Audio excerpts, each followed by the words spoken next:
घुघू शहर में सभी धार्मिक स्थल और बगीचे में सीसीटीवी कैमरा लगाएं, ऐसी मांग प्रयास सखी मंच घुघू की अध्यक्षा किरण बोडे ने एक निवेदन द्वारा की है और इस मौके पर उन्होंने नगर परिषद कार्यालय में जाकर अधिकारियों से मुलाकात की और इन मांगों का निवेदन सौंपा। इस मौके पर प्रयास सखी मंच घुघू की अध्यक्षा किरण बोडे, भाजपा के सुषमा सावे, अमीना बेगम, पुष्पा रामटेके, माधुरी चोखांद्रे, सुधा उर्कुडे, सुनीता गिवे, शोभा माकोडे आदि मौजूद थे। तो सुनिए इस निवेदन के संदर्भ में क्या जानकारी दी गई।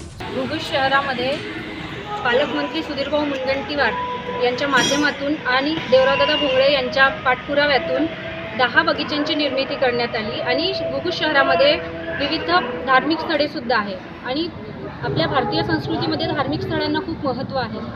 परंतु काही समाजकंटकाकडून या धार्मिक स्थळांची विटंबना केली जाते, तसेच बगीच्यामध्ये तोडफोड केली जाते, तिथलं साहित्य चोरीला जाते। या सगळ्या गोष्टीला आळा बसण्यासाठी प्रत्येक धार्मिक स्थळावर आणि प्रत्येक बगीच्यामध्ये सीसीटीव्ही कॅमेरा लावण्यात यावे, यासाठी आम्ही भारतीय जनता पार्टी तसेच प्रयास सखी मंचच्या माध्यमातून नगर परिषदला निवेदन देण्यात आले।